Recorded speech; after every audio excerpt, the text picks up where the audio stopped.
Сиздер үчүн атайын даяр калькулятор, өзүңүзгө таза айлык эсептеп бере турган калькуляторду көрөбүз. Бул жерде кыргыз тилине же орус тилине которсоңуздар болот, кнопканы бассаңыздар. Ушундай темный фон же болбосо светлый фон кылып алмаштырып алсаңыздар болот.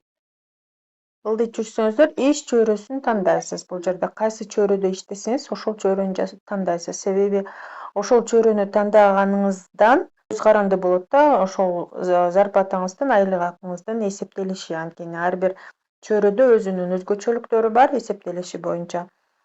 Соцфон, киреше салыгы, подоходный налог ошолорду кармалышы боюнча өзгөчөлүктөр бар. Эң биринчи мисалы мугалимдердин айлыгын карап көрөлү. Мугалимдер деп тандадык. Ылдый чечсөңүздөр эмгек акын эсептөө деген жерине келет. Бул жерде тандайсыз билим коэффициенти жогорку, толук эмес, жогорку, орто, кесиптик үчөөнүн бирөөсү. Мисалы, ошо жогорку эле кала берсин, же толук эмес, жогорку деп тандайбыз. Мисалы, норма саат деген жерден мынакей өзүңүздөрдүн саатыңыздарды тандайсыздар. Башталгыч класспы же чоң класстарбы? Мисалы, башталгыч класс деп тандадык 20 саат. Саатын да коесуз бул жерге. Мисалы, бир жумада сиздин иш жүктөмүңүз сааты боюнча канча? Ошол эле 24-тү мисалы калтырып көрөлү. Квалификацияңыз жогорку, биринчи, экинчи, жок деп ошол жерден да өзүңүзгө тиешелүүсүн тандайсыз. Мисалы, биринчи квалификация десек, эмгек стажыңызды бул жерден тандайсыз. Мисалы, 15 жыл. Предмет дептер текшерүү боюнча ошол бул жерден да проценттери бар, ошолорду карайсыздар. Мисалы, математика. Класс жетекчилик болсо бул жерге да жазасыздар. Кадимки аймак түрү тоолуу, алыскы, бул жерде дагы ошол аймак түрүнүн дагы сиздердин коэффициенттериңер көз каранды болот. Ошол себептен бул жерде да өзүңөргө тиешелүүсүн тандайсыңар. Мисалы, президенттик компенсация калтыралы, ошондо бардыгы оклад болуп эсептелинип келип, колуңузга таза ала турган айлыгыңыз 24.109 сом деп эсептеп берди. Мисалы, өңүн өзгөртүп көрөлү. Жашыл түстө, мындай түстө кандай көрүнөт экен. Эмгек акыны эсептөө ошол 24.109 сомдун чечмелениши бул жерде ылдый жакта көрсөңүз болот. Толук ставка оклады 6336 деп салыналды. Негизги эмгек акы жүктөм 7603, стаж үстөгү 20%, категория тектер текшерүү, класс жетекчилик, компенсация болуп отуруп эсептелген окладыңыз сиздики 29.764 сом. Анын ичинен кармалып келип 10% социалдык фондго, 8%, мамлекеттик токтоо фондуна 2% жана киреше салыгы 10% кармалгандан кийин колуңузга таза 24.109 сом кармалат деп эсептелди.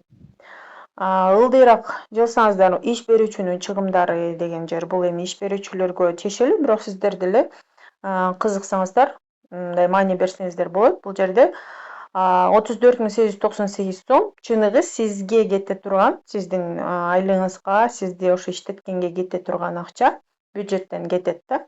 Анын ичинен ошо 24.109 сом сиздин колуңузга карматат иш берүүчү, өзүнүн чөнтөгүнөн 5.134 сом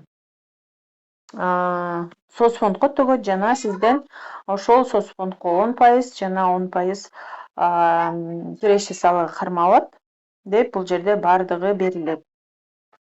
Кошумча эсептөөлөрдү көрүңүздөр.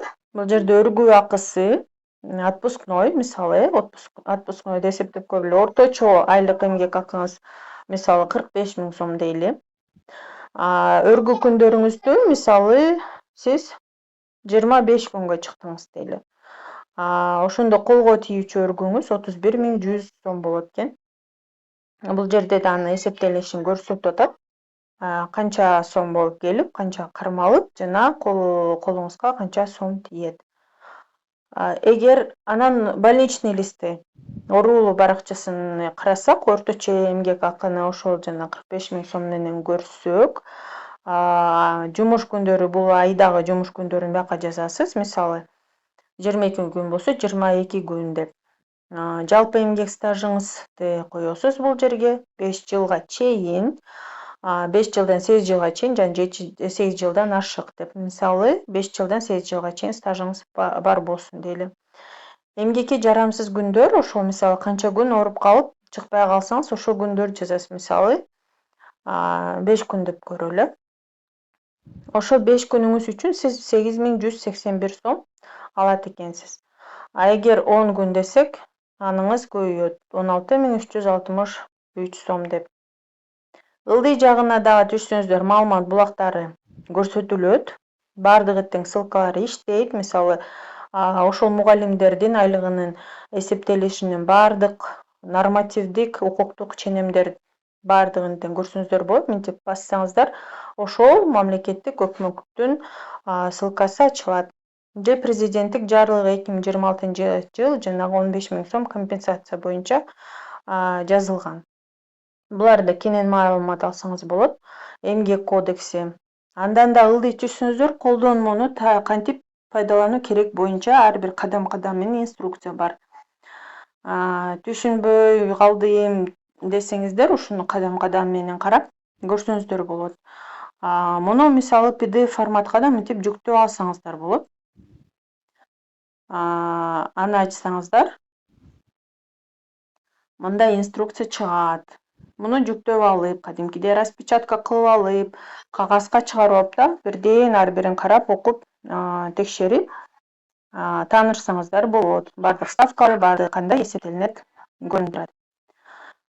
Эми башка тармактагы, мисалы, медицина тармагындагы иштегендердин айлыгын карап көрөлү, кандай эсептелинет. Мисалы, мед кызматкерлер деп басабыз. Баскандан ылдый жагына түшсөңүздөр, эмгек акын эсептөө. Бул жерде да коэффициенти берилет. Эмгек стажыңыз мисалы 12 жыл дейли. Эмгек шарты үчүн үстөк, мисалы надбавка деп коет го, ошого мисалы 15% дейли. Аймак түрү кадимки же алыскы деп коелу. Компенсация бар жок тандайсыз. Колго берилүүчү суммаңыз 28116 сом болот экен. Анын эсептелиши биякта көрсөтүлдү. Кармалган пенсиондук фонд жана соцфонд негизи киреше салыгына канча кармалат, ошолордун баары көрсөтүлүп атат. Кошумча эсептөөлөр бул жерде ошол эле жана өргө баракчасы компенсацияларды карап алсаңыздар болот. Эми башка тармактагы кызматкердин айлыгын карап көрөлү. Фонун өзгөртүп, светлый кылып. Мамлекеттик кызматчылар булардыкы кандай эсептелинет? Бул жерге мисалы окладыңыз жазылат. 20 000 деп коелу. Класстык чин үчүн канча сом төлөнөт? 7-чи тиркемени карап, ошол чиниңизди билип, суммасын бака жазсаңыз болот. Мамлекеттик стаж кызматында сиздин канча стажыңыз бар? Мисалы 10 жыл дейли. Дагы кошумча кандай надбавкаңыз бар? Аны коесуз 20% деп коелу мисалы. Өзгөчө шарт үчүн үстөк дагы коюлушу мүмкүн. Мисалы, кызматкерлерди билем, мамлекеттик засекретность деп коет. Ошол боюнча дагы алышы мүмкүн надбавка. Мисалы 10% деп коелу. Анда 23490 сом деп колуңузга калат экенсиз. Эгер окладыңызды көбөйтсөк, мисалы 30 000 деп, анда 34020 сом. Анын ичинен мынакей 42 000 сизге начисление болду. Кармалып келип колуңузга 34 000 алдыңыз. Ылдый түшкөндө ошол эле өргүү баракчасы, оорулуу баракча, больничный листтердин эсептелиши ошол эле жанагындай эсептелинип кете берет. Бул жерде тигүү тармагы боюнча да көрсөңүздөр болот. Тигүү тармагынын дагы өзүнүн өзгөчөлүктөрү бар. Мисалы, киреше салыгы 10% эмес, 1% кармалат. Соцфонд, пенсиондук фонд ошолор кармалат, ошолорду дагы таанышсаңыздар болот. IT тармагында программисттер өздөрүнүн айлыгын өзгөчөлүктөрү да бар буларда. Коэффициент жана процент кармалууларда дагы ошону караса болот. Башка кызматкерлер, жалданма кызматкерлерди бияка мисалы 70 000 сом окладыңыз деп келишимде жазылган. сумма 70.000 сом дейли. Анда колуңузга сиз 56.700 сом алат экенсиз.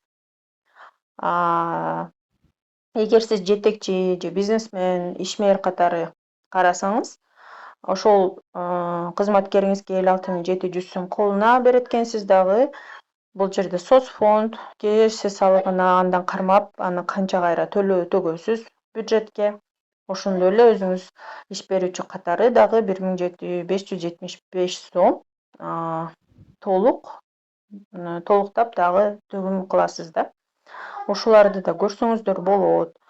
Бул калькулятор баардык чөйрөдөгү өзгөчө негизги чөйрөдөгү адамдардын, ошо иштеген адамдардын зарплатасын оңой эсептеп берет.